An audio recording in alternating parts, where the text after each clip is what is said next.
Episode की शुरुआत में यहाँ पे हमें हेडक्वार्टर्स का सीन दिखाया जाता है और यहाँ पे डिप्यूटी डायरेक्टर केईजी इटामी होता है। वो ये कहता है कि मुझे तो विश्वास ही नहीं हो रहा कि काइजू नंबर 8 डिफेंस फोर्स के अंदर का ही कोई आदमी था, और वो भी एक डाई काइजू क्लास का। अब यार मैंने आपको लास्ट एपिसोड में पूछा था डाई काइजू क्या होता है, तो मैं आपको बता दूं कि डाई काइजू बेसिकली यार जो पावर है ना उसके हिसाब से टाइटल दिया जाता है कि कितना पावरफुल है कोई काइजू। ओके, अब ये लोग बात करते हैं कि क्या इनको मीडिया को बता देना चाहिए या नहीं, लेकिन ऑब्वियस बात है इन्होंने काइजू नंबर 9 के बारे में भी किसी को नहीं बताया था, तो अच्छा यही होगा कि ये लोग इस काइजू को चुपचाप मार दें और किसी को भी पता ना चले, ठीक है ना। यहाँ पे कुछ लोग सजेस्ट करते हैं कि हम इसको वेपन की तरह भी इस्तेमाल करके देख सकते हैं, लेकिन इधर डायरेक्टर जनरल मौजूद होता है, यानी कि शिनोमिया का पिता इसाओ शिनोमिया। वो ये कहता है कि तुम टॉपिक से भटक रहे हो, मैंने 3rd डिवीजन को ऑर्डर दे दिया है कि वो काइजू नंबर 8 हमें लाके सौंप दे। तो ऑब्वियसली बात है यार ये बंदा काफी ज्यादा खतरनाक है।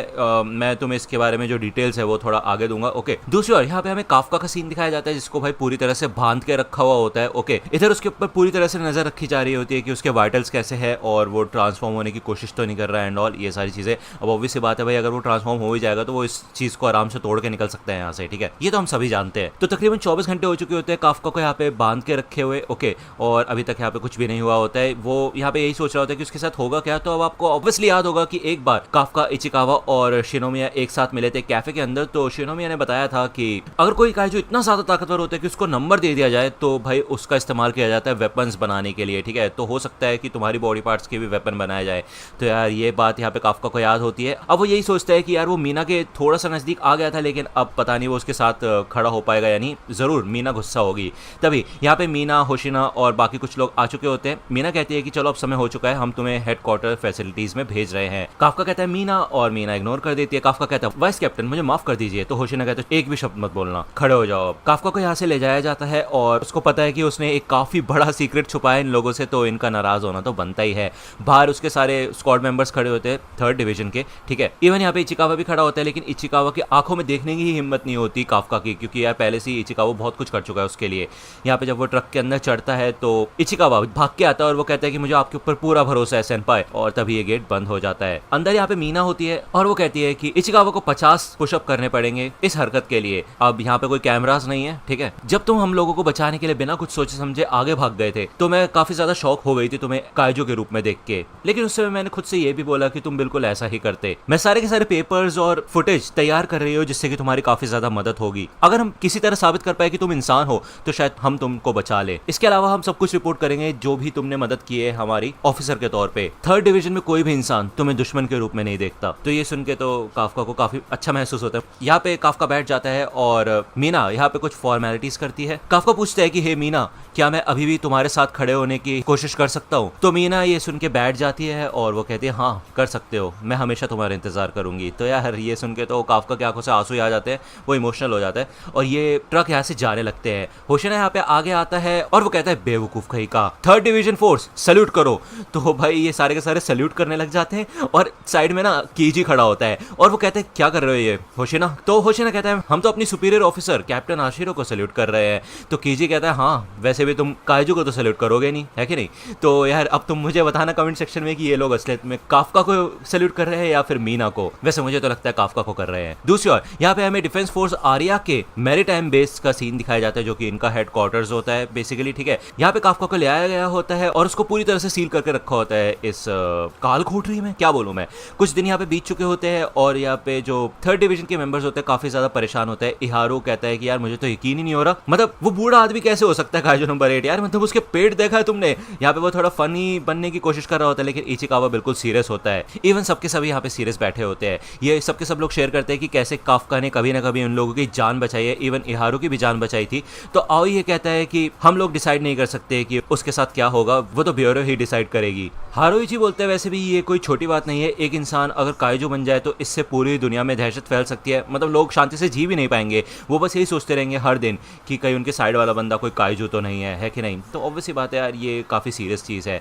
दूसरी बार यहाँ पे हमें मीना का सीन दिखाया जाता है जो कि इधर सारी के सारी टेस्टिमोनी रेडी कर चुकी होती है काफका के बारे में, जो भी सपोर्ट मटेरियल होता है, ओके। और वो ऑर्डर देती है कि इसको जल्द से जल्द डिलीवर कर दो। दूसरी बार यहाँ पे हमें होशिना का सीन दिखाया जाता है और तब यहाँ पे पीछे से एक बंदा आता है, वो कहता है हमने सारे व्हीकल्स हटा दिए हैं और वो पूछता है कि हिमेनो के साथ अब क्या होगा। तो होशिना कहता है कि मुझे उसको यहाँ पे वापस लेके आना होगा। जब वो मुझसे लड़ रहा था तो उसने अपनी पूरी ताकत का इस्तेमाल नहीं किया था, तो वो समझता क्या अपने आप को, तो इसलिए अगली बार हम असली लड़ाई करेंगे। तो दूसरी दूसरी ओर यहाँ पे हमें किकोरू का सीन दिखाया जाता है जो कि अपने डैड यानी कि डिप्टी डायरेक्टर से मिलने के लिए आई होती है और वो आके यहाँ पे सैल्यूट करती है, कहती है कि मैं यहाँ पे रिक्वेस्ट करने के लिए आई हूँ कि काफका हिबिनो को खत्म ना किया जाए, उसने मेरी जान बचाई है, इसलिए मैं चाहती हूँ कि उसके साथ सख्ती से पेश ना आया जाए। इतने में यहाँ पे उसके डैड कहते हैं कि तुम बेवकूफ हो एक नंबर की, यहाँ पे अपनी फेलियर्स के बारे में बात करने के लिए आई हो, इधर आओ ये देखो। यहाँ पे बेसिकली एक एक्सरे रिपोर्ट होती है जिसमें काफका का एक्सरे होता है और हमें दिखाया जाता है कि उसके सीने में एक कोर होता है। यार इसाओ यही कहता है कि वो कोई इंसान नहीं है, एक काइजू की तरह उसके अंदर भी कोर है, ना कि दिल, बिल्कुल वैसा ही काइजू जिसने तुम्हारी मॉम को मारा था। तो यार ये सुन के तो किकोरू क्या हम खुद शॉक हो गए।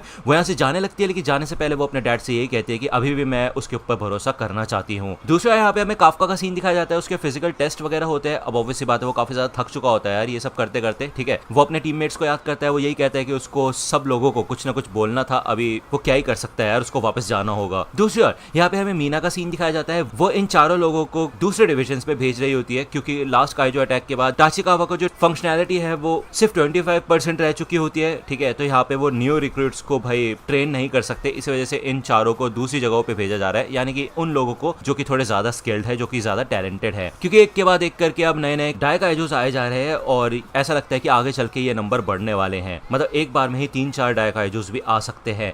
ओके, हारो को काफी खुशी होती है, भाई उसको टैलेंटेड बोला है, ठीक है। हारोइची कहता है कि वैसे ये सब कुछ कहीं काफका की वजह से तो नहीं हो रहा, कहीं उनका मेन गोल ये तो नहीं है कि जो भी लोग काफका को सपोर्ट कर रहे हैं उन सबको अलग अलग कर दिया जाए जिससे कि उनके ऊपर नजर रखी जा सके। तो इहारो कहता है अगर ऐसा है तो भाई मैं नहीं जाने वाला, ठीक है ना, मैं रिजेक्ट करता हूँ ये ऑफर। तो मीना कहती है ऐसी बात नहीं है, मेरे को काफी खुशी हुई है जान के कि तुम्हें अपने टीममेट की इतनी ज्यादा फिक्र है, लेकिन ये प्लान पहले से ही चल रहा था, काफका का इन सबसे कोई लेना देना नहीं है। तो इचिकावा तो मान जाता है जाने के लिए और दूसरी ओर यहाँ पे हमें आओई का सीन दिखाया जाता है, वो भी कुछ बात कर रहा होता है। इधर हारोइची भी अपने डैड को फोन करने के बारे में सोचता है लेकिन वो करता नहीं है। ओके, ये दोनों यहाँ पे साथ में बैठ के बात करते हैं। आओई कहता है कि मैं अपने पुराने कमांडर से बात कर रहा था जो कि JSDF में है, मैं ये कोशिश कर रहा था कि कोई ऐसा इंपॉर्टेंट इंसान मिल जाए जो कि काफका की मदद कर सके। तो ऑब्वियसली बात है यार ये सबके सब लोग काफी दुखी होते हैं काफका के लिए, ठीक है। दूसरी ओर यहाँ पे हमें काफका का सीन दिखाया जाता है। अब वो मीना की बात याद करता है कि अगर तुम साबित करके दिखा दोगे कि तुम एक इंसान हो तो हम शायद तुम्हें बचा सकते हैं।